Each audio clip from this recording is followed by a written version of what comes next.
bom dia. Está aí essa palestra de hoje. Quero convidá-los a abrirem a palavra de Deus em Deuteronômio, do capítulo 31, para fazermos juntos a leitura dos versículos 12 e 13. Deuteronômio 31, versículos 12 e 13. Nós vamos orar, início esse momento emocional, e a Deus que nos abençoe e fale conosco através da sua santa palavra. Vou pedir para o coelho Daniel uma dessa oração por gentileza. Senhor nosso Deus e nosso Pai, te bendizemos, ó Deus, por esse momento em que o Senhor nos concede, e aqui, ó Deus, esse momento que com padronização, ouvimos a tua palavra, ó Deus, e te bendizemos pelo tema que nós estamos estudando, ó Deus, tema que diz toda a evidenciada na tua igreja nos dias atuais. Que o Senhor nos enche de temor, o Senhor prepare o nosso coração para que recebamos a tua palavra, nela confiemos e assim também que passemos a proceder diligentemente e a tua palavra vos chama, Senhor. Abençoa a vida dos Estados, ilumina a mente dele, para que ouçamos as palavras do nosso Senhor a cabeça. E nós te suplicamos essas coisas, pedimos perdão pelos nossos pecados, em nome de Jesus. Amém. Com família e criança, louvar a Deus, convido aqueles que puderem ficarem de pé, tem liderança de volta, não é necessária, para cantarmos o Salmo 128, que está lá no aplicativo, né? O aplicativo Saudério Reformado, Salmo da Família, Salmo 128. Podem se assentar, meus irmãos.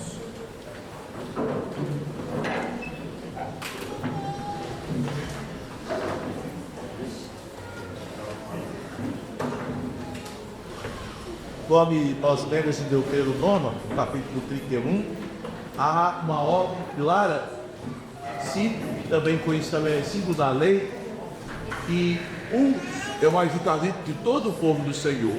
Aí vai o povo, homens, mulheres e crianças, e que no ato em que a palavra de Deus é proclamada, vida, ouvida, há aqui propósito muito especial na vida dos pequeninos, para que seus filhos, que não souberem amar, ouçam e aprendam a temer o Senhor. Então, cantai, todo, homens, mulheres e crianças, para que os filhos que não conhecem a palavra aprendam o temor do Senhor. Vejam, meus irmãos, que o aprendizado infantil não é propriamente intelectual. Não é aprendam a ler e escrever no culto, ou aprendam a anotar dos irmãos, ou aprendam a compreender todas as palavras, porque os pequeninos não têm ainda essa capacidade. Mas o que é mandado aqui é que eles aprendam temor do Senhor. Um ambiente solene, um ambiente reverente, um ambiente em que há alegria espiritual. As crianças vão aprendendo o temor no Senhor, como suportarem esse ambiente, como viverem junto com o povo da aliança neste santo ambiente. Nós já falamos sobre o segundo mandamento, sua relação do outro com a família do Pai. Ontem falamos sobre esse princípio pactual que foi prometido na aliança da promessa, que é a aliança no qual nós fomos inseridos. A aliança que Deus fez com Abraão, nós não fomos inseridos na aliança do Sinai, mas na aliança da promessa, que precede o Sinai, conforme está lá em Gálatas 3, e na aliança da promessa, Deus, ele dá princípios ali muito importantes para a família. Nós vimos mais Gênesis 18, 19, a eleição, para isso te conheci ou te escolhi. Depois da eleição, o pastoreio familiar, para ordenar os teus filhos e a tua casa, e a maneira de ser pastoreio através de mandatos, a fim de que eles guardem os meus caminhos e aprendam a praticar a justiça e o juízo e o propósito, as bênçãos pactuais, para que faça vir sobre Abraão tudo aquilo que eu disse. E o que Deus prometeu a Abraão? Prometeu o Redentor, prometeu a graça em Cristo Jesus. Nós trabalhamos então ontem também pela manhã na escola de Portugal sobre o quarto mandamento, que também faz essa relação do culto com a família. Se no segundo mandamento Deus promete bênçãos até 1000 gerações para aqueles que preservam o seu culto sem idolatria, sem perversão do culto revelado, no quarto mandamento, Deus mostra quem é o principal responsável pela condução da família na adoração. Nem tu, nem teu filho, nem tua filha. Para quem o mandamento é especialmente dirigido? Para o pai, para o líder da família. Ele é o responsável por conduzir a sua família. E isto vai bem de acordo com o que está lá em Gênesis 18, 19. Eu escolhi Abraão para que ordene os seus filhos. E à noite nós falamos do Salmo 128. Salmo preciosíssimo, mas que deve ser entendido como um salmo que está casado e intimamente ligado ao Salmo 127. São dois salmos que perpõem uma coleção de 15 salmos de saltério, que são chamados de cânticos de romagem, os salmos dos peregrinos, e esses dois salmos dos cânticos de romagem são chamados especialmente dos salmos da família. E qual a relação destes dois salmos? O Salmo 127 destaca a ação soberana da graça, o ato eletivo de Deus de salvar a família. Se o Senhor não guardar, se o Senhor não edificar, se o Senhor não abençoar. E o Salmo 128 é a resposta à graça. Bem-aventurado o homem que anda. Então a graça precede a obediência, mas a fé obediente é fruto da graça. Portanto, estes salmos harmonizam teologicamente, dentro da teologia do pacto, a soberania de Deus. Salmo 127, é o Senhor que edifica a casa, é o Senhor que guarda a cidade, é o Senhor que dá o fruto do trabalho, é o Senhor que concede filhos que são herança. Com o Salmo 128, aquele que teme ao Senhor trabalha, aquele que teme ao Senhor tem uma boa esposa, aquele que teme ao Senhor tem filhos abençoados, aquele que teme ao Senhor vê os filhos dos seus filhos, para que haja paz no local menor, Sião, na cidade de Jerusalém, e então em toda a nação, paz sobre Israel. Foi isso que nós vimos resumidamente ontem. E hoje nós vamos trabalhar mais com uma questão prática.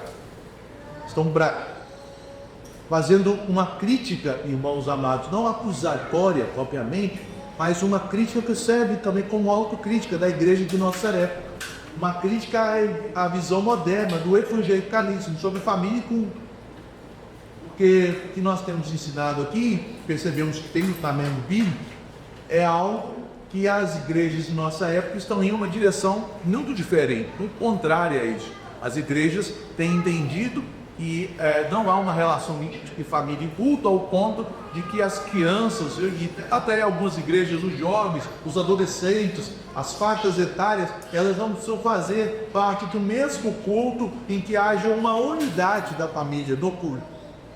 Então, esta é a tendência do evangelicalismo. O evangelicalismo moderno, ele enfatiza uma relação pessoal e individual com Deus.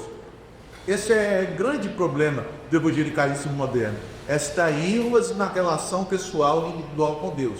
A Bíblia nos fala que nós temos relação pessoal e individual com Deus? Sim. O próprio Senhor Jesus ensina a respeito disso no Sermão do Monte. Nós devemos entrar no nosso quarto e ali falar com o Senhor em secreto o Senhor nos ouve. Nós temos vários textos que vão nos apresentar a necessidade de uma relação pessoal, uma experiência individual com o Senhor. Mas o problema do evangelicalismo, ou no problema de todo o erro, o evangelicalismo é uma heresia, é um erro. De todo o erro teológico é enfatizar muito uma verdade ao ponto de anular outra verdade.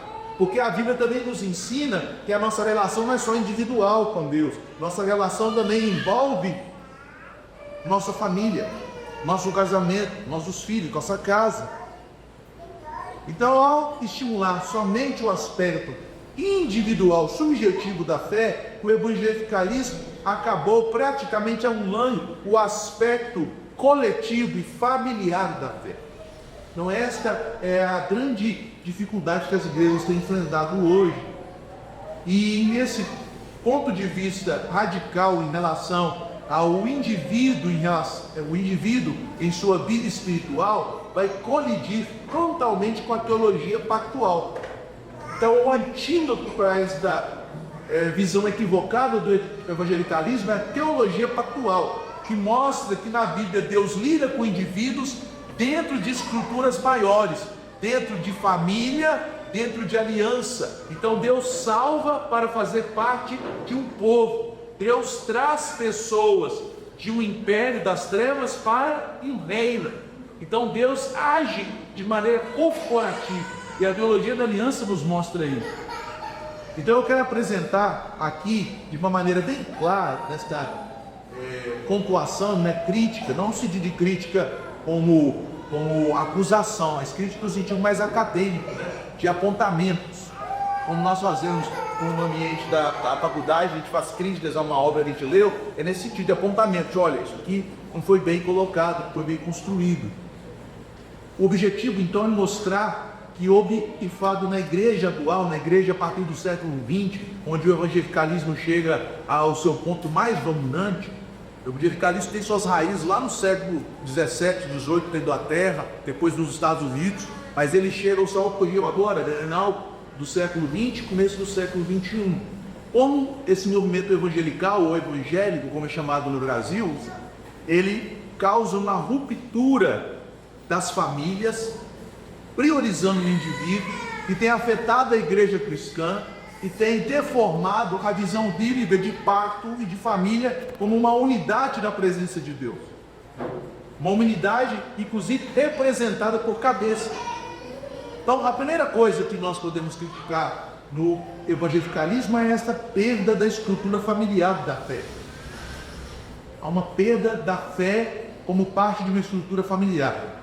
Quando o apóstolo Paulo pregou ao carcereiro, e vendo as cadeias se abrirem pelo milagre ali em Filipos, o apóstolo Paulo, após impedi-lo de tirar a sua própria vida, ele declarou àquele homem, né? Crê no Senhor Jesus e será salvo tu e a tua casa. Percebam, há o aspecto individual, mas há também o aspecto familiar. A teologia bíblica nos ensina que Deus, ele lida com os homens administrando a salvação através de alianças. Meus irmãos, que coisa maravilhosa. Deus, ele tem necessidade de salvar os homens. Deus salvou os demônios que caíram, os espíritos maus, os anjos que caíram, que não guardaram o seu domicílio, como diz ali Judas e Pedro na sua segunda carta. O Senhor preocupou-se em redimi-los. Então, por que Deus quis salvar os homens? Por amor soberano. A Bíblia diz que foi pelo beneplácito da sua vontade. Efésios 1:10. E nesse beneplácito da sua vontade, como Deus relaciona-se com homens? Toda a relação de Deus com o homem, e aí nós aprendemos isso na teologia reformada, a partir das Escrituras, do capítulo 7 da nossa confissão de fé, sobre o pacto. Deus, que ele não é obrigado a relacionar com Deus. Deus não é obrigado a nos dar nada, mas de maneira condescendente, ele se relaciona conosco através de pactos. Porque a estrutura da redenção e do plano redentivo é um pacto. O decreto eletivo de Deus é uma aliança, que nós chamamos de aliança eterna, ou pacto da redenção, ou o pacto da paz. Um pacto que não é feito entre Deus e os homens, mas é feito entre as pessoas da Trindade, no qual uma delas se coloca como mediador dos homens. Qual das pessoas da Trindade se colocou como nosso representante na própria essência da divindade? Cristo. Por isso a Bíblia diz que ele é o Cordeiro morto antes da batização do povo. Com um pacto, uma escritura pactual pela qual a eleição ela se manifesta na história. E então ela se manifesta em dois pactos administrados da história. O primeiro pacto antes da queda, que é chamado de pacto de obras, conforme está lá em Oséias capítulo 6, versículo 7. Já viram a referência que Oséias faz ao primeiro pacto? Oséias 6, 7, alguém conhece esse versículo? Esse versículo o profeta acusa Israel dizendo: vocês foram rebeldes, né? Ele usa uma palavra assim, mais arcaica: vocês procederam alegosamente contra mim, quebrando a aliança, assim como Adão. O pacto feito com Adão. E neste pacto, Deus administra as bênçãos da graça, porque embora no pacto de obras o homem seria conduzido à vida eterna pela sua obediência, ali era a graça também que agia na vida de Adão. Era a graça que o sustentava em justiça, santidade e bondade. E Deus então faz isso por meio de um pacto. E nesse pacto Deus estabelece promessas e mandatos. E essas promessas envolvem bênção,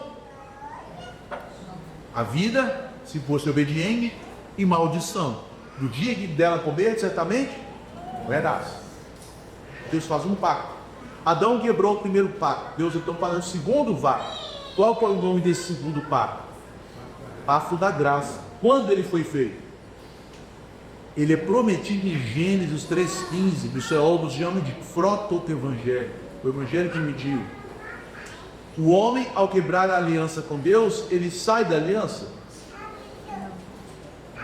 Todos os homens estão em aliança. Ele permanece na aliança. Mas qual é a consequência da aliança em Adão? Amor. Maldição. Uma aliança de juízo. Uma aliança de morte. Uma aliança de condenação. Porque o homem ensinou a serpente. Então Deus faz uma promessa: colocarei inimizade entre ti e a serpente. E o teu descendente é Cristo, e a descendência da serpente, aqueles que estão aliados à serpente em Adão. Por isso Satanás, ao tentar o Senhor, antes dele ser exaltado na ressurreição, disse: se prostrado me adorais, todos os reinos da terra te darei, porque eles foram entregues a mim. Quem entregou os reinos da terra para Satanás? Quem era o administrador da criação? Adão. Então ele se entregou ao se associar à serpente na rebelião contra Deus. Os reinos foram entregues por Adão. Mas quem nos retomou? O Cristo na ressurreição. Pede-me e te darei as nações por herança, e os confins da terra no tua possessão. E Cristo então ressurreto, ele declara em Mateus 28:18: toda a autoridade que foi dada nos céus. Portanto, meus irmãos, a teologia pactual vê Deus salvando indivíduos e famílias, inserindo-os em uma aliança. E Deus salva também por meio de cabeças federais, de representantes. Isso aconteceu com Abraão. Gênesis 17:7. Esta aliança que faço entre mim e ti, e a tua descendência. Olha que bênção. Promessas para Abraão, para a descendência dele. A mesma verdade que é repetida pelo apóstolo Pedro, quando, após pregar o evangelho no dia de Pentecoste, ele instrui os que haviam se convertido, porque a promessa é para vós e para os vossos filhos.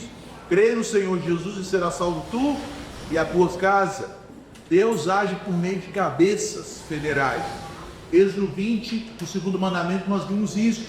Deuteronômio 6 também nos mostra isso, que o homem de Deus deve amar o Senhor e ensinar a sua família a amá-lo, inculcando as palavras do Senhor na vida de seus filhos. Efésios 6 nos aponta para esta verdade. Efésios 6, o apóstolo Paulo, ele mostra ali, a partir do capítulo 5, como os crentes devem viver cheios do Espírito Santo. E aí ele trata os homens, as mulheres, na relação matrimonial, os pais e as crianças na família, por crentes.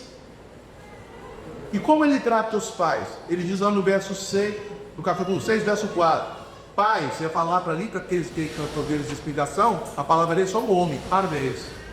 A palavra genética está no verso 1, gêneros, genitores. Então o filho deve respeitar o pai e a mãe, mas sempre a responsabilidade de ser cabeça do filho, só o pai. A mãe é auxiliadora, ela não é responsável. Responsável é o pai. Ah, mas o direito, eu quero saber o direito. O responsável pastoral, sacerdotal. Estou falando em um direito civil, penal e etc. O responsável pastoral pela vida do filho é o pai. A mãe só se torna responsável na ausência dele. Quando é uma família que não há pai, que é cabeça da família. Ou porque a sua mulher é viúva, ou ela divorciou-se, ou esse homem não converteu-se. Então a mãe se torna responsável pela condução dos seus filhos. Mas uma família em que os dois são crentes, o pai é o sacerdote do lar. Este é o caso que Paulo está tratando. Porque ele diz lá para os pais, Efésios 6:4: pais, criai os vossos filhos na disciplina e administração do Senhor, de Cristo. Então os filhos devem ser instruídos na palavra de Cristo. Para serem instruídos na palavra de Cristo, que tem que ser certo de Cristo. Por quê? Qual é a exigência que é feita aos filhos? Filhos, obedecei, aí papai e mamãe, genitores, obedecei seu pai e sua mãe, o que diz lá? No Senhor. Então agora não é do Senhor, do quer dizer origem, no quer dizer o quê? A posição em Bíblia. Esses filhos estão no Senhor, estão em Cristo. Somente em Cristo pode haver filhos que obedeçam os pais do temor no Senhor. A instrução vem de Cristo para filhos que estão em Cristo. Vejam, meus irmãos, que a igreja funciona tanto como uma comunidade de famílias da aliança, de famílias pactuais. Quando o evangelicalismo foca apenas no indivíduo, o resultado é que filhos não são vistos como parte da aliança. Eles passam a ser vistos como pequenos descrentes, que precisam de uma experiência pessoal. Também o lar deixa de ser o principal local de discipulado e espiritualidade. E a espiritualidade é terceirizada para programas da igreja. Irmãos, uma igreja bíblica, ela não divide sua igreja em adolescentes, jovens e crianças. Isto foi criado pelo evangelicalismo. Veio para o Brasil. Essas coisas do Brasil, o UPA, o MP, isso não existia nas IPs reformadas. Isso é criação do evangelicalismo americano que veio para o Brasil. Eles trouxeram o SAC, o MP e não trouxeram o Salter. Coisa, né? O Salter eles deixaram lá. Mas essas coisas eles trouxeram, essas tranqueiragens evangelicais. Porque é a igreja que vai converter meu filho. É a igreja que vai disciplinar meu filho. É a igreja que vai instruir meu filho. Meus queridos irmãos, pai e mãe, assim entendo. Não dá um trabalho que correza no culto? O trabalho é seu, não é da igreja. E a bênção também vai ser sua. Dá trabalho, eu tive 4. E eu não ficava nem do lado deles, eu ficava lá do púlpito só olhando com o cara feio. Aí alguém olhasse lá em casa, a gente conversa. Não tinha nem hora eu ir pro banquinho junto, só nessa casa, só nessa frente. Aí eu falava, só Beto, você não vai dormir, né? Tinha 2 anos. Lá onde tá? Estava lá assim, estava no bico. Quando ele me via, estava pensando, não vou nem estar aqui.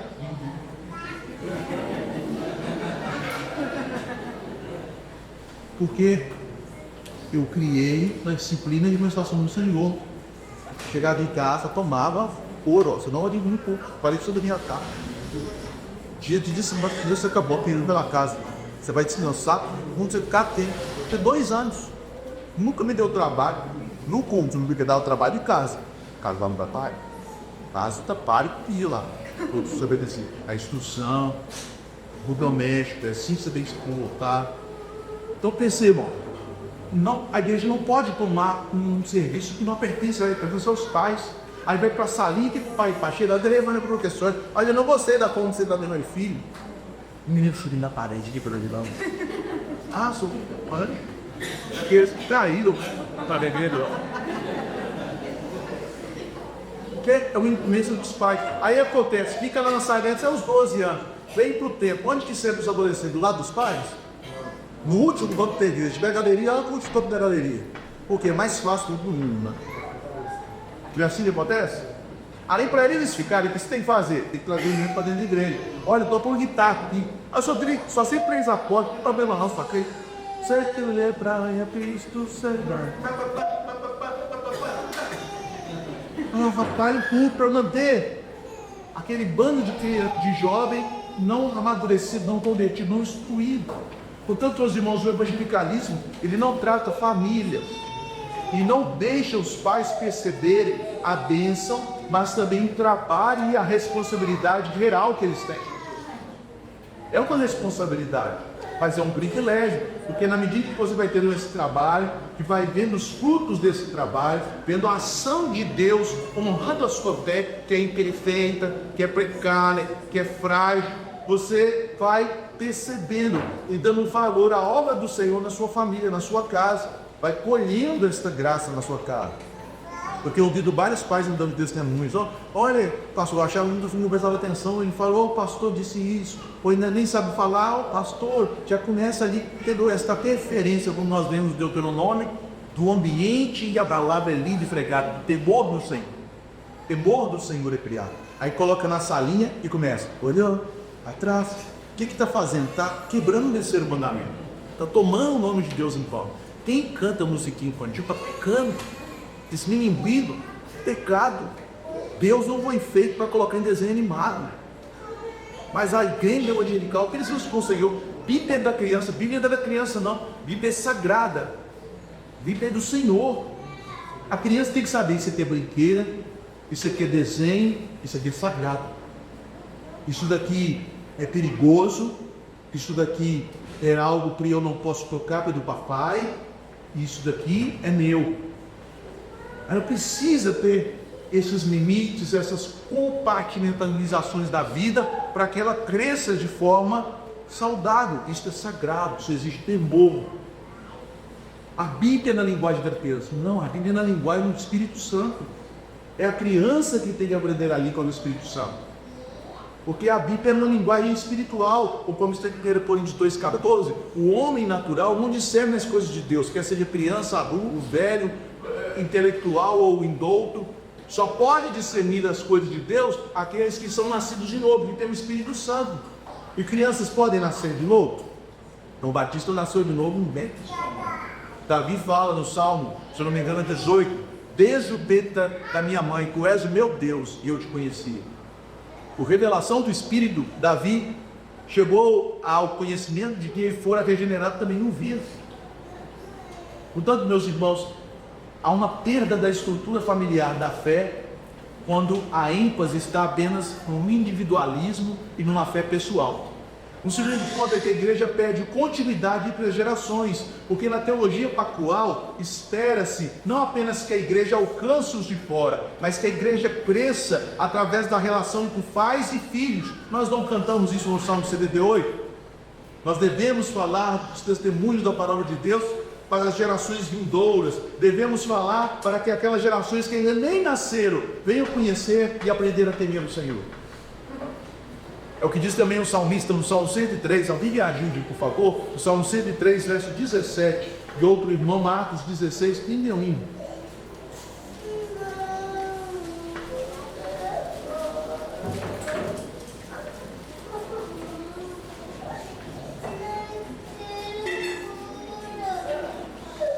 Tá? 103, 17 e Atos 16, 31. Mas a misericórdia do Senhor é de eternidade em eternidade sobre os que o temem, e a sua justiça sobre os filhos dos filhos. A justiça aqui é no sentido de justiça intacta. Não é a justiça das obras meritórias, mas a justiça da fé, na promessa. É a justiça lá de Romanos 1, 16. Eu não me envergonho do Evangelho, porque é o poder de Deus para a salvação de todo aquele que crê, primeiramente do judeu e também do gentio, porque no Evangelho manifesta-se a justiça de Deus, porque o justo viverá pela fé. Essa justiça é prometida aos filhos dos filhos daqueles que temem ao Senhor. Atos 16, 1 diz lá: Responderam, crê o Senhor Jesus, que será só tu e tua casa.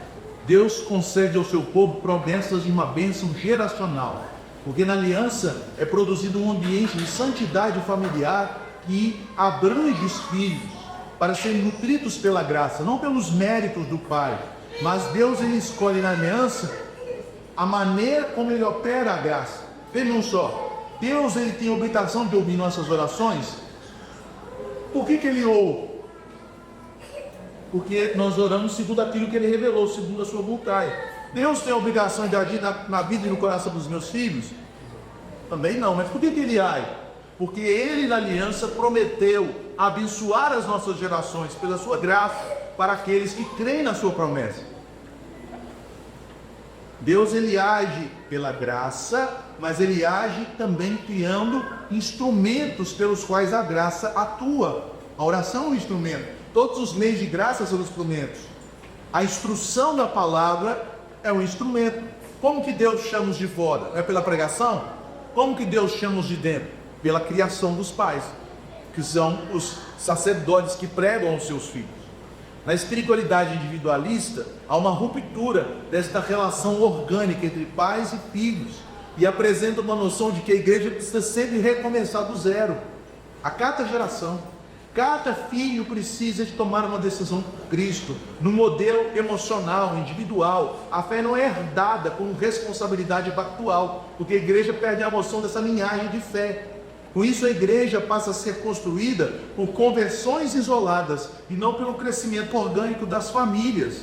O resultado disso é que a igreja se torna instável e não uma igreja discipuladora. Olha, tem que pregar, tem que criar os de fora, tem que criar os de dentro. Não, a conversão na aliança é natural.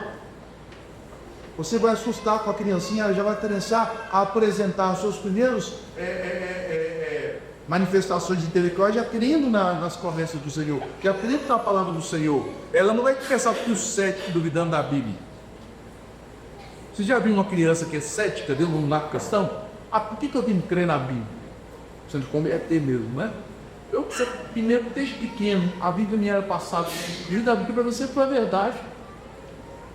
Eu sempre acreditei mais na Bíblia do que nos meus professores da escola. O professor falava, não, mas não está na Bíblia não, professor. Sabe, mas o professor assusta, né? Porque o professor, a Bíblia é autoridade.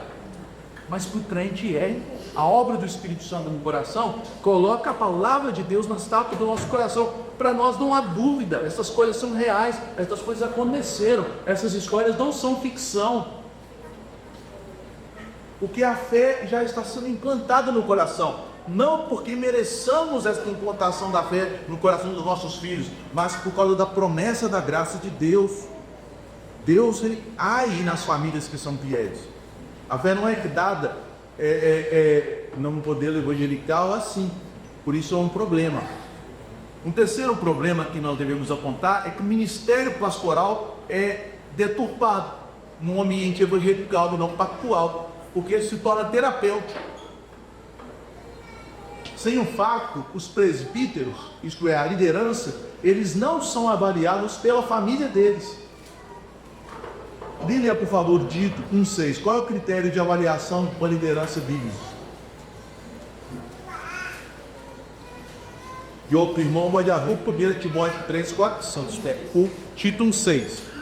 Preciso que o presbítero seja ineprincível, maridos de uma só mulher, tenha filhos crentes que não sejam acusados de libertinagem.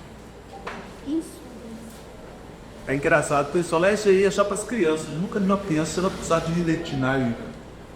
Já vi ser acusado de quebrar o chinchar o cabelo do colega, de morder o outro. Mas olha esse menino aqui, tá pecando, mas o menino é detido. Como filhos adultos. Outro texto, 1 Timóteo 3, 4 e 5. E que governe bem a própria casa, criando os filhos sob disciplina, com todo o respeito. Pois se alguém não sabe governar a própria casa, como cuidar da igreja de Deus? Quem não cuida de um pequeno comércio pode ser CEO de uma multinacional? E queira um pequeno comércio, vai conseguir administrar uma multinacional? Dificilmente, né? É impossível. Quem não consegue governar algumas crianças ou filhos vai conseguir administrar pastoralmente a igreja? Porque o que é administrar pastoralmente a igreja? É ser pai. Estar na posição de pai é agradável? Os pais hoje querem ser amigos dos filhos, né? Mas é muito difícil ser as duas coisas ao mesmo tempo, ser pai e ser amigo, né? Porque amigo não pode chamar atenção, amigo não pode corrigir, amigo não pode proibir, amigo não pode falar não. Amigo é assim? Seu amigo fala, você não pode fazer isso. Que isso não? Você está doido? Você nem é o pai, não. Pai não é a vida. Se faz, não ser amigo, você não falaria para o seu amigo que quer mandar em você. Você nem é meu pai, não. Eu sou o pai da vida. Então veja, não quer dizer que pais não amem seus filhos, mas são tipos de amores distintos, porque pais têm responsabilidade sobre os seus filhos, que trazem sobre os seus ombros deveres de serem às vezes chatos, desagradáveis, firmes. Agora imagine, meus irmãos, uma pessoa que mima o seu filho, ele vai conseguir corrigir adultos da igreja que não são filhos dele? Ele vai conseguir chegar com um homem adulto sentado nele e sem falta de educação, sem ignorância, sem grosseria, mas de forma ética, sincera, falar a verdade para ele. Olha, você está fazendo isso, você está fazendo aquilo, você tem pecado disso. Vai conseguir? Não vai. Se ele não faz isso com o filho dele, vai fazer comigo, não é filho dele. Não vem essa postura, essa seriedade.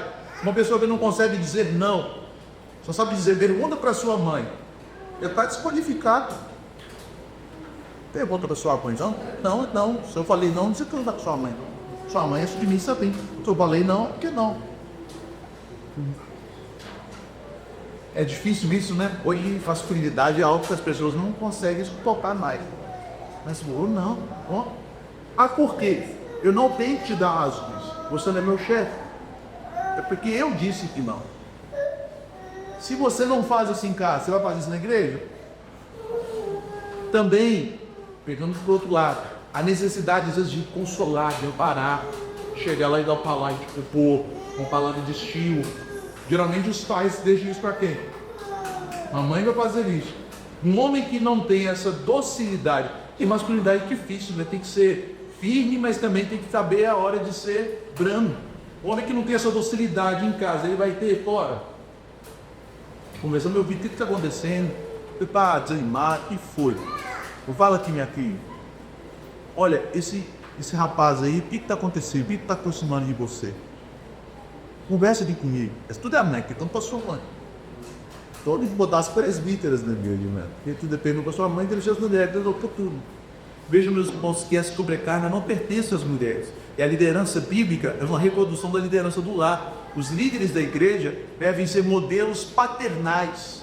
Modelos paternais.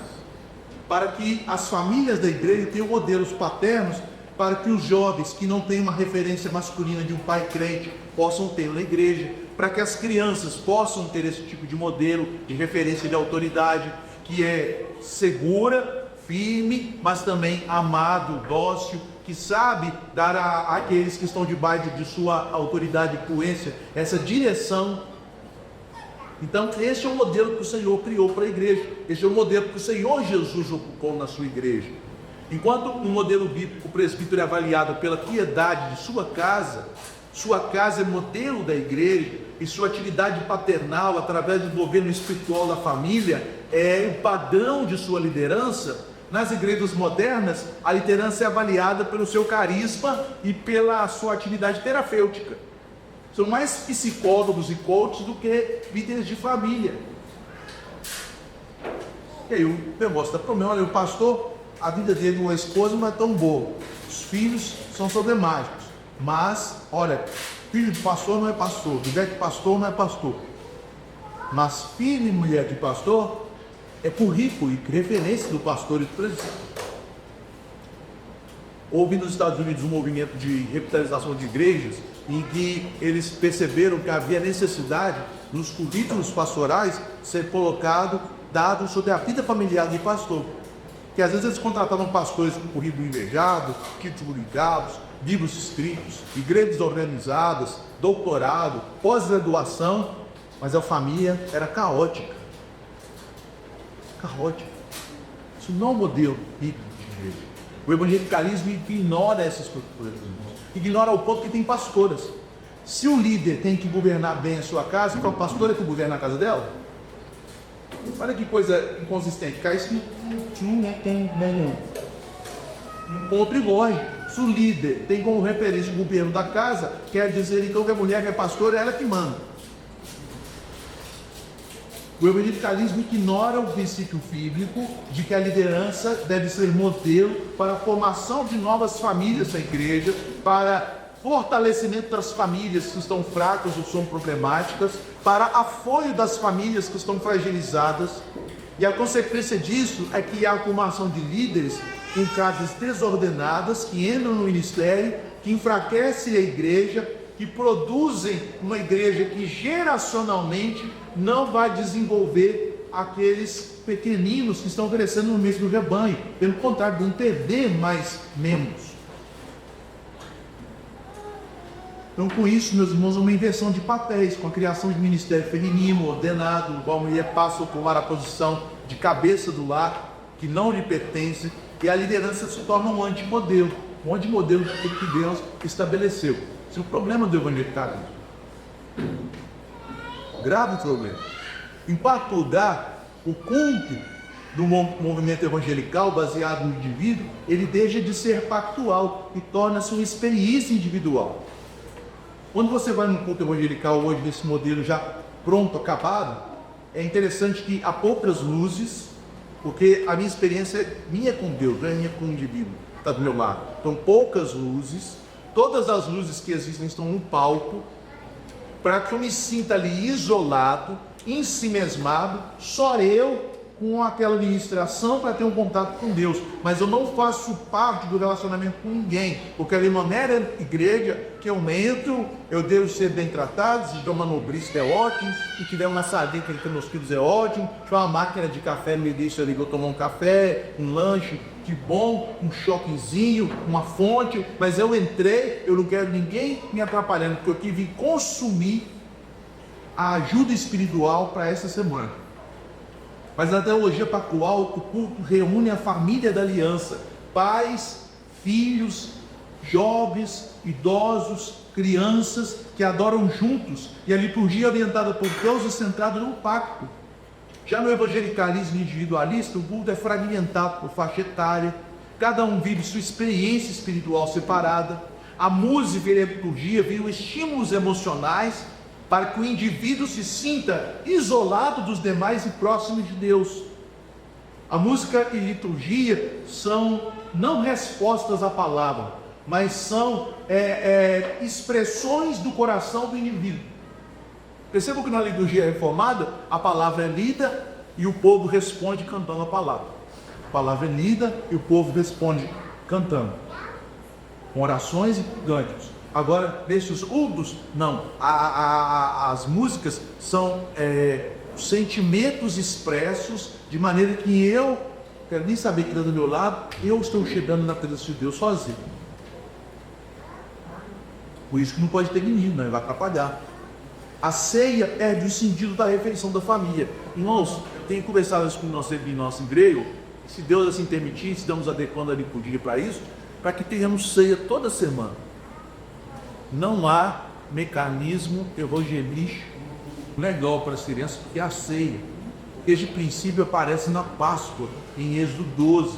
Quando a Páscoa era liturgicamente celebrada em Israel, as crianças estavam naquele ambiente, mas elas só participavam na liturgia da Páscoa quando elas pudessem fazer a pergunta: o que significa isto, papai? E quem tem criança pequena sabe que a ceia é o que mais desperta a curiosidade delas no culto. O que significa isso? O simbolismo, quando ele é extra-bíblico ou fora da Bíblia, ele é prejudicial. Mas quando nós giramos o aspecto daquilo que Cristo ordenou do sacramento, do ato de partir o pão, do ato de levantar o cálice, mostrar o cálice, e fazermos a ceia como uma representação da ceia que foi instituída por Cristo, em que o pastor representa o papel de Cristo, em que os presbíteros representam o papel dos apóstolos e que, portanto, são eles que servem o povo, assim como Cristo nos serviu, dando sua vida por nós. As crianças, aquele ato ali que foi instituído pelo próprio Deus, uma ordenança do próprio Cristo, é um ato que está estimulando a curiosidade das crianças para produzir fé. Os irmãos podem notar isso. Os seus filhos vão começar a perguntar sobre a ceia, e um dia você vai estar explicando e ele falar: então eu quero participar. Mas por que você quer? Porque eu creio em tudo isso que o senhor está falando. Eu creio que Jesus morreu por mim, eu creio que Ele pegou meus pecados, eu creio que meus pecados estão lá. Começa a explicar. Assim é na Páscoa. O que significa isto, papai? Aí o pai explicava o êxodo, eles então comiam, ajoelhavam e adoravam. Essa é a ordem lá em Êxodo capítulo 12. A ceia substitui na aliança, na aliança, nova aliança, a nova dispensação da aliança da graça, que era a Páscoa na antiga dispensação da aliança da graça. Ter retirado a ceia dos cultos dominicais foi um equívoco do evangelicalismo. Foi um equívoco. A ceia deveria ser celebrada todos os domingos, pelo menos no culto à noite, todos os domingos, para que as crianças visualizem, sim, visualizem. E elas vão sendo evangelizadas, porque criança, louvado seja o Senhor por isso, elas têm curiosidade, aquilo chama a atenção dela, elas vão querer participar da Diricais, elas vão querer participar. E criança pode participar da ceia? Pode, desde que ela converta-se. Eu já vi criança nos 6 anos com profissão de fé. Tem problema? Não, ele é crente. Se ele entende, ele é crente, por que não pode professar a fé dele? Precisa ser teólogo para ser crente? Eu vi criança com 6 anos, meus filhos, mas ela está com 8 anos de profissão de fé. Se você é um pai crente, está instruindo o seu filho, às vezes ele com 6, 7, 8 anos, ele está sabendo mais do que um membro novo de parente que chega na igreja ontem. Conhece a palavra, conhece o Senhor, tem temor do Senhor. Em quinto lugar, há uma perda da doutrina do discipulado. É multigeracional. O cristianismo bíblico vê o discipulado como instrução de filhos. Quem são os nossos discípulos? Nossos filhos. Por meio do discipulado familiar. Uma vida piedosa de casas, enviar a prática da disciplina formativa, o meio de ensino da palavra e frequência à igreja. Tem como a disciplina punitiva, com a vara. Irmãos, a casa é uma pequena igreja. Como que os crentes são instruídos? A formação dos crentes é pela pregação. E os crentes que são insubordinados, desobedecem à pregação? A disciplina, o afastamento. Como que isso é feito em casa? Você está ensinando a palavra para o seu filho, ele está aprendendo. Aí ele se rebela contra a palavra. Ele vai lá e agride o irmão. Você não pode agredir seu irmão. Isso é pecado. Tem que amar o seu irmão. A Bíblia ensina isso. Ele agride de novo. Aí você usa a vara. A vara é o tribunal eclesiástico da sua casa. Você vai trazer a disciplina punitiva. E aí a Bíblia diz que a vara, ela atua de tal forma no coração da criança que livra a alma dela do inferno. Pois irmãos, uma vara tem poder de mudar o coração de alguém? Tem, há aqueles que tem. A vara livra a alma do filho do inferno. Quem muda é Deus, mas ele usa a vara. Se ele usou uma vara para vir uma vermelha, ele pode usar a vara para mudar o coração do seu filho. É isso que a Bíblia está dizendo. Que vai agir, ele pode usar uma vara para vir uma vermelha, ele pode usar para livrar para uma criança. Mas como que ela é aplicada? Ela é aplicada dentro do processo de disciplina formativa. A instrução da palavra, a correção com a palavra, e se há rebelião, a correção com a vara. É interessante, meus irmãos, que a disciplina começa no lar, que na lei de Deus, na Torá, é dito que se um filho já maior é rebelde contra os seus pais, os pais deveriam fazer a denúncia pública dele à igreja, para que ele seja punido. Então veja, a disciplina começa com os pais. Caso os pais não tenham êxito, então ela entrega a igreja. Deus mostra que há a necessidade de um discipulado na família. A família. Se uma pessoa não disciplina os seus filhos, como presbítero, ele vai levar adiante tribunais eclesiásticos na igreja? Irmão, não tem coisa pior no pastorado ter tribunal eclesiástico. Não tem coisa. É muito ruim. Mas é necessário. Como também tem coisa pior que um pai, que uma mãe que corrigir seu filho. Dói mais na gente do que no filho, não dói? Mas é necessário. Que o pé dele, aquele que poupa a vara do seu filho, desafia, odeia o seu filho. Mas aquele que o corrige com a vara, o ama, que brincará sua alma de fé. Se você ama o seu filho, você corrige. Deus corrige o filho, um ano. Em sexto lugar, a missão da igreja muda de formar santos para produzir decisões. Percebam que a Bíblia nos diz em 1 Coríntios 7,14 que os nossos filhos são. E pode ler para a gente, 1 Coríntios 7,14.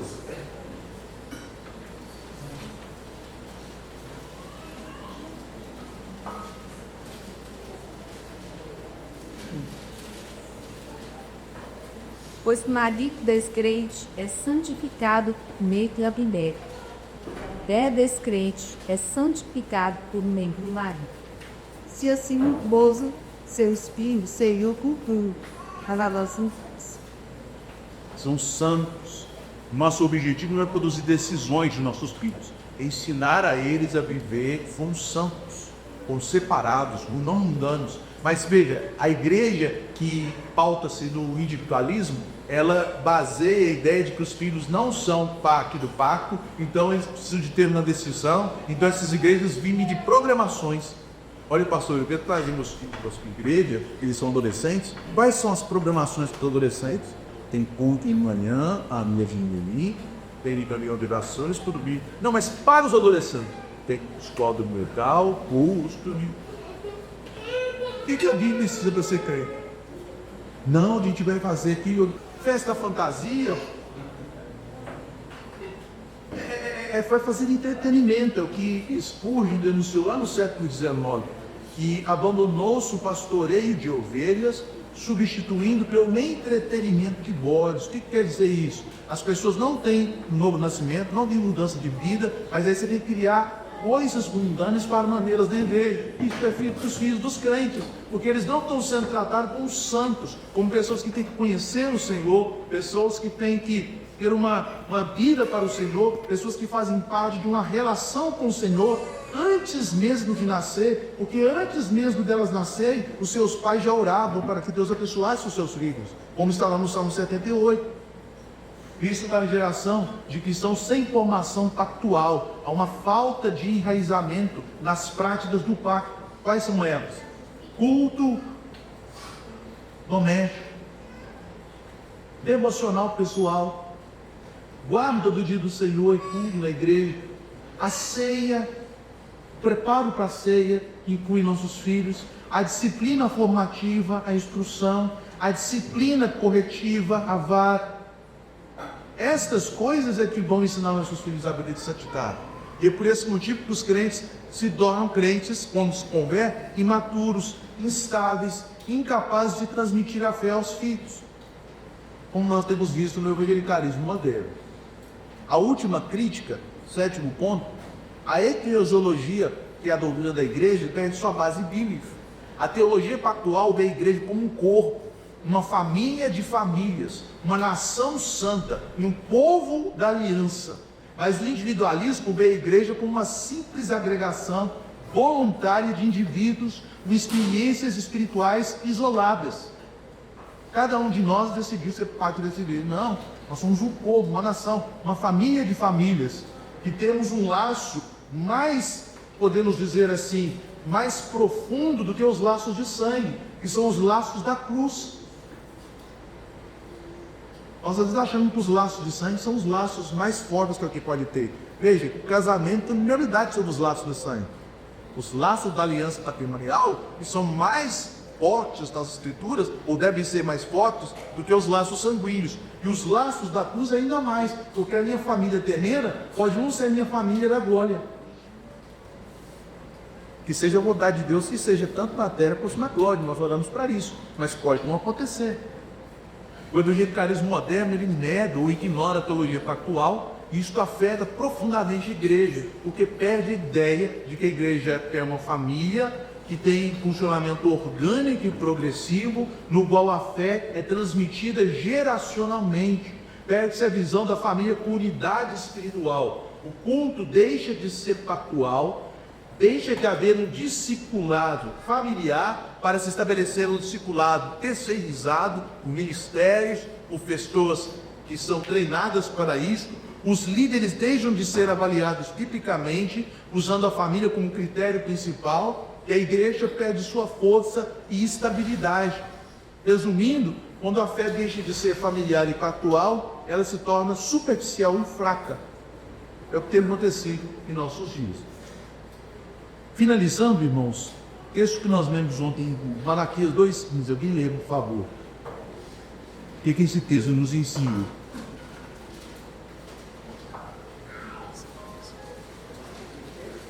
Malaquias 2,15. E não fez somente um, provejando o Espírito, cumpri somente um. Ele buscava o silêncio que é bom. Quando batalha, que volta o Espírito, ele diz: seja desleal para com algumas as suas. Deus fez somente um, somente Adão. De Adão ele tirou de sua costela e formou uma mulher, para que através deste um, Adão, e da mulher que foi formada a partir dele, Deus gerasse uma descendência santa.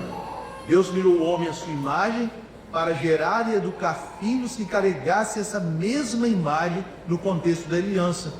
Isso significa que a família não é apenas um arranjo sociológico, mas uma instituição pactual criada para multiplicar a imagem de Deus por gerações.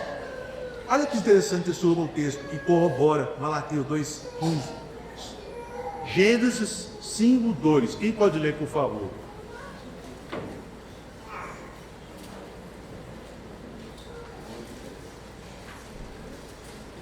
Homem por Deus criou, os abençoou e lhe chamou pelo nome de Adão, que os criar. Pode ler o 3 também. Viveu Adão 130 anos e gerou filho à sua semelhança, conforme a sua imagem, que lhe chamou Sete. Olha que interessante. Então, um homem, Adão, juntamente com sua mulher, eles dois recebem o mesmo nome. Adão funciona como sobrenome, nome de família. É por isso, irmãos, que este princípio do direito civil, de que a mulher pode escolher se pega o homem do marido ou não, filho era Angeline. Eva chamava-se Senhora Adão e se chamou pelo nome de Adão. O fato cultural das mulheres legarem ou receberem o nome de seu esposo está baseado no que aconteceu desde a criação. O homem é o cabeça, então o nome do homem nos mentiu a mulher. Deus criou o varão, que nomeou todas as criaturas, não achou nenhuma delas iguais a ele. Deus então cria do varão um outro ser que é equivalente, sua auxiliadora idônea, e um homem então vai nomear. Qual que é o nome que ele deu para ela? Ele chama Varão. Qual que ele deu? Chama-se-á Varou, né? O que é varou? Porque ela é igual a mim, mas distinta. Ela é igual a mim, mas complementar. Varão e varou. O hebraico ish e shá, mostrando que é uma mesma raiz. E ambos o varão, Adão, sobrenome, ser humano. Adão quer dizer ser humano.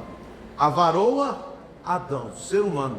São iguais em natureza, imagem e semelhança de Deus, distintos em função e complementares na missão. E aí o texto diz, Deus criou assim, e Adão agora tem um filho. Qual é o nome do primogênito de Adão?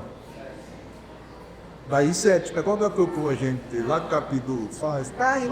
Caim, mas esse Caim não foi colocado nessa genealogia. Porque Caim não foi gerado a imagem e semelhança de Adão. Porque imagem e semelhança tangica, boa pergunta, né?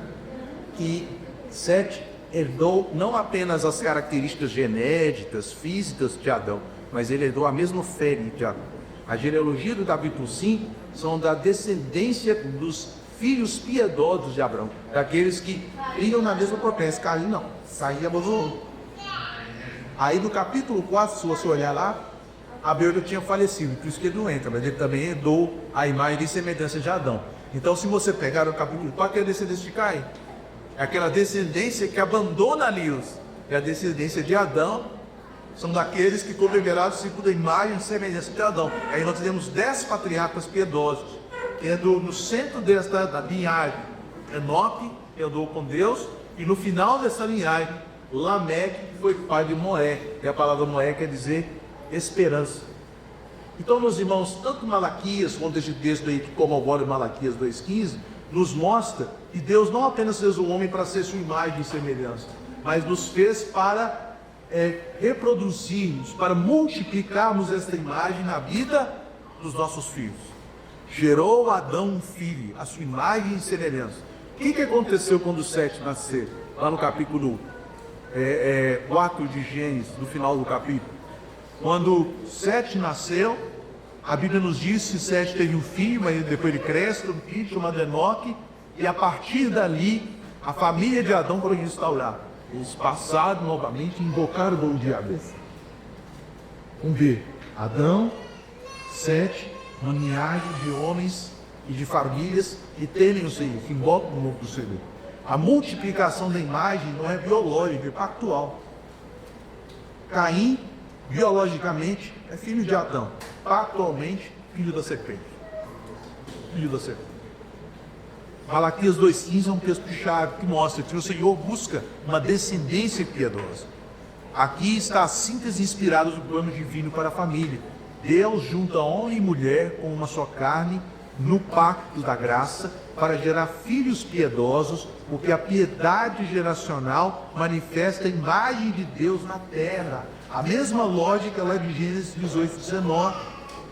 Há um vínculo então entre o homem criado na imagem de Deus, a família como local em que essa imagem de Deus ela é disseminada e espalhada, e o pacto, que é o meio onde Deus administra isso para que a imagem de Deus entre na terra. Tem muitas outras coisas que eu poderia falar, mas eu quero concluir com o ponto final dessa história maravilhosa das Escrituras. O plano de Deus, ao criar o homem em sua imagem, ao fazer a família dentro da aliança, produzir, dando ao homem essa capacidade de reproduzir esta imagem por meio de filhos, o ponto final é o plano de Deus, de que a glória do Senhor enche a terra, como as águas cobrem o mar. Como que a glória do Senhor enche a terra? O povo de Deus se espalha. Ela vai encher. Ela vai encher a segunda vida de Cristo quando a terra tiver sido purificado, todos os ímpios serem eliminados da terra, haverá apenas aqueles que são perfeitas imagens de Deus em glória. Mas ela já está aí, tendo um avanço no reino de Cristo através de famílias piedosas. Deus criou um homem, o homem fez a mulher, porque ele buscar experiência piedosa. Um dos propósitos fundamentais do casamento é produzir uma descendência piedosa. Pode estar lá em 1 Timóteo 2, 14 e 15, né? A missão da mulher é gerar filhos. Gerar filhos. A missão da mulher, crente, é gerar filhos para agora. Isso, obviamente, em contexto da aliança. Filhos gerados fora do contexto da aliança não vão ser bênçãos. Irmãos, terminamos as palestras. Como eu disse, eu tinha mais coisas, poderia falar mais coisas, né? Para falar aqui, tá, sobre esse assunto, tem escrito alguma coisa aí. Umas 60 páginas, né? Falei umas 25 durante esses dias. Mas, caso haja alguma dúvida, necessidade de explicar como afinal foi claro, estou só. Eu gostaria de falar alguma dúvida. Bicho vigila, tá? E o senhor falou sobre o cantil dos jovens, historiador e meio, todas as igrejas colocam lidado, baterias, os cultos, para atrair a juventude. Só que a gente tem que lembrar que essas mesmas coisas o mundo oferece, e oferece de forma muito melhor. Então, esses jovens adolescentes, quando crescem, adquirem a maior idade e vão para a faculdade, fazer ambiente de trabalho, e ele tem um contato mais aberto com as coisas do mundo. O que acontece, às vezes, é que eles acabam se desviando da igreja e vão para o mundo. O quê? Desses pequenos, aprenderam não a adorar ao Senhor, mas a adorar mas a adorar a si mesmo, seus prazeres, né? E isso o mundo oferece de forma muito melhor. Eu me lembro quando eu mudava do acampamento que é do Horizonte, que é uma peça de fantasia, né? Eu brincava com os jovens, gente, vocês param em mim, ainda sobe, né? No mundo, com eles fantasias, tem que ter medo primeiro, né? Então é muito melhor lá daqui de fantasia, paga o MIB, porque também deve, né? Que você primeiro fica pagando o MIB. Ali você, os homens, de xirete, x de barro, põe tanguinha, MIB da braço, e só pistas corajosas. Nem bêbado faria isso. Mas é brincadeira. Mas é verdade, porque vai mundanizando e no mundo é melhor. Você está imitando, você vai querer ficar com a imitação ou com a original? O original é você pega a imitação. Você faz um carnaval dos crentes. Carnaval original, é um carnaval da gosta. Quando balada gosta, vai com balada porque gosta. Tem irmãos lá em Belo Horizonte, não acredita ninguém. Uma vez eu pedi pro seminário, tem igreja perto, o seminário tá lá. Quarta-feira, até ir para os jogos. Eita, você tem o quê? Eis, só consegue tirar aquela luz, você fica trocado. E aí você perde a emoção da vida. Então, os caras deu. Esse maluco, droga 3 dias, 3 de conciliar, pobres. Mas é assim que é ele, não é? Mas então tá aí que gosta só, você não pode colocar coisa, você fica. Tem bem, o direito, tomar Coca-Cola. Então é isso. Écoutage dans ces VRS, par exemple, dans ces sous. Nós adorávamos os abelhos, esquecer verdade, mudar sua mente de bateria. Acho que é a forma como você observar isso bem. Se tirar da posse todo do seu disco, a maioria se este Veste visual, vem na música e aqueles efeitos usa no corpo. Cara, como uma palavra assim. Que exporta, sabe?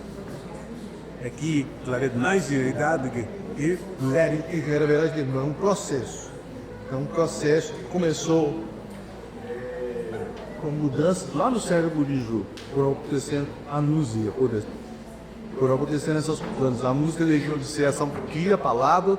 Por que não se canta mais salmodia? Porque salmodia é puta falta de equipes inários. Sim, mas o inário já é com parte dessa deturpação. Por quê? O inário não é palavra. Palavra é só, mas foi eu e alguns terminaram quase. Você não canta errado, você censura tirando, você não quer cantar. Você conhece algum hino que fala que alguém vai pro inferno? Eu não queria, mas o bispo Pai Saulo supava. Você conhece algum hino que fala que Deus verá destruir o livro? Os bispos vários saltados. O que o Inário fez? O Inário fez uma censura. O Inário, Inário moderno, metodista, e tirou os aspectos de 1600. Mas isso é o moderno. A idade moderna começou em 1800. A igreja está em todos os anos. Os salmos são de 3 mil anos atrás. 1800 é moderno. A idade moderna começou em 1789. Então o Inário é moderno. Os hinos já não são os hinos teus por homens ou jovens, outros meninos. Sim, mas eles escreveram num movimento que tinha como função tirar da igreja o cântico da palavra, porque eles tinham a visão de que cantar os salmos, a reforma não dava majoritariamente de hinos, que vão luterano nos hinos, mas majoritariamente os salmos estavam separados, principalmente a igreja terceira, estou cantando os salmos, aí veio o movimento binário. John Wesley era a laboinha do século XVIII. Aí eles criaram os hinos. Por quê? Nós queremos atrair as pessoas a Cristo. Então nós não podemos falar para elas coisas que possam ser ofensivas. Então nós vamos cantar sobre o amor, sobre a salvação. Vem já, alma cansada de já, Cristo te chama. Então hinos mais arminianos, em que a decisão fica no coração do pecador. Hinos que trabalham mais experiência individual de Deus. Então, o que acontece? O momento evangelical, primeiramente, tirou salmodia e colocou uma inódia mais intimista. Tem até um autor, tem um artigo que eu escrevi, que chama-se Ricardo Quadros Golfes. Ricardo Quadros Golfes, ele tem um livro chamado Celeste Porvir. Ele é um doutor da USP, pastor metodista em ciência da religião. No Celeste Porvir, ele mostra a igreja presbiteriana no Brasil, ela é metodista e suripugia. Então o evangelicalismo, ele fez uma base metodista, batista tradicional, que influenciou o presbiterianismo no Brasil. Por isso que no Brasil nunca teve saltério, trazido pelos missionários. O saltério chegou no Brasil em final do século XX, no século. Aí cadou-se assim. E na década de 70, surgiu aquele pastor Jair Kemp, você ouviu falar dele? E o Vencedores por Cristo. Surgiu então a ideia de uma ideia marxista, de tornar a música culturalmente acessível ao brasileiro a partir de matrizes brasileiras para dentro da adoração. Aí ele criou o Clima Vencedores por Cristo. Tem 200 formações, né? Que o Alexandre fez parte, as coisas do Crico, os Terremassos fez parte, tantos outros, né? E aí, esse tipo de música entrou talvez na época do Irmão. Boas letras, mas tem uma fase filosófica do marxismo. Porque não exige música sacra e profana. Toda música é de Deus. Então nós podemos pegar elemento da música africana, podemos pegar elemento do pop, podemos pegar elemento do baiano atual. Não, o Bispo do Cristo pegou esses elementos. Podemos pegar elemento do rock, pop, guitarra elétrica é rock. Guitarra elétrica não é um instrumento de culto. Guitarra elétrica, baixo elétrico. Então, esses elementos foram trazidos para a adoração. Então, esse foi um segundo momento. Primeiro momento metodista. Segundo momento, o marxismo cultural. O Brasil pelo Jair Pinto. Marxismo cultural.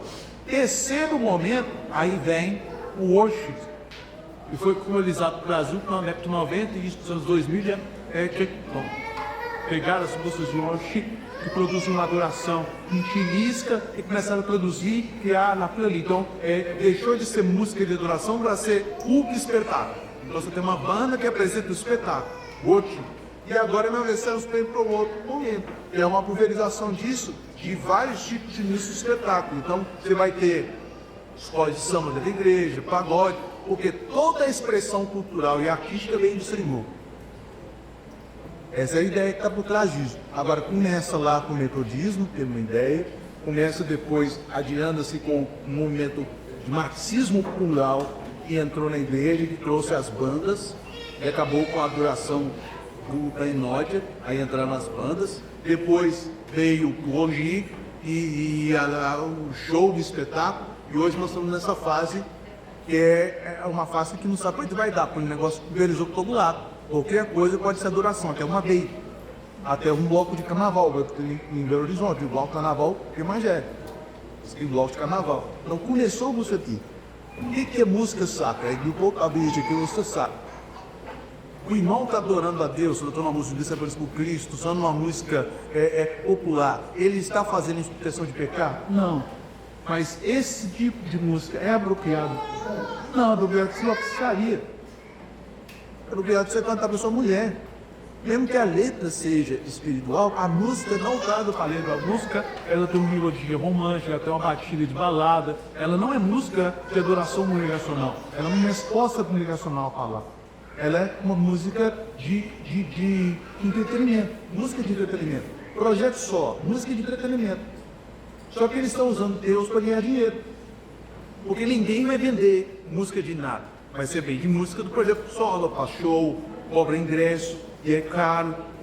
Vende CD, vende entrada no Spotify, vende camisa dos caras, vende tudo. Vende DVD, sei lá o que mais que esse povo ali, mano. Então, irmãos, houve essas mudanças e elas começaram no século XIX. Até deviam ir no departamento para a igreja para entender a questão da música. É o livro que chama Música, Inteligência e Personalidade, que é de um médico. Esse livro não é invenção, é de um médico, psiquiatra francês, e ele mostra como a música rítmica ela afeta a personalidade e a inteligência, diminuindo a capacidade cognitiva da pessoa, diminuindo a capacidade dela pensar. Veja, essas músicas nós cantamos muito difíceis de cantar, porque não tem refrão. Cada verso melódico diferente do outro, porque a tonicidade vai ajudando. Eu fico olhando nisso, cada vez isso acompanha, porque uma estrofe não é igual a outra.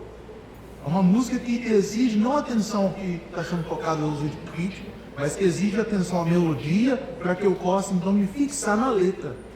É totalmente diferente a música melódica da música ritmos. A música melódica é a música usada com música sacra. A música rítmica é usada com música sacra em contextos pagãos, em que não há necessidade de apreensão pela mente, mas que há necessidade de criar um êxtase físico. Então, é um trabalho de psiquiatria e de neurociência, que mostra isso claramente, mostra como a indústria pop faz isso para induzir as pessoas a adquirirem as coisas. Então, no meio, onde eles droga, a bateria, o igreja, que é um mal, não deveria ter, entraram os instrumentos eletrônicos, que é outro mal, não deveria ter. Isso cria uma experiência sensorial, não é espiritual. Não é. E elas estão tendo uma experiência sensorial. E se você ficar na escola de samba do lado da bateria, você pode ter ação, você vai mexer. Não gosta de samba, não sei quanto mexer, você vai mexer. Você fica ali de lado, a pressão da percussão, ela altera até os nossos batimentos cardíacos, a comprovação científica. A percussão está ligada aos primeiros sons que nós ouvimos no útero. Nós aprendemos primeiro o ritmo e os graves na vida intrauterina. E já aprendemos melodia e harmonia na vida pós-uterina. Quando nós começamos a ouvir vozes na vida pós-uterina, lá dentro da árvore, e só ouve ritmo virar. Então é algo muito mais instintivo, algo muito mais visceral, a música ritmada. Por isso todo o paganismo trabalha com música ritmada. E o cristianismo e a fé hebraica, se ele trabalhou com música melódica, enfatiza a letra, marca a letra.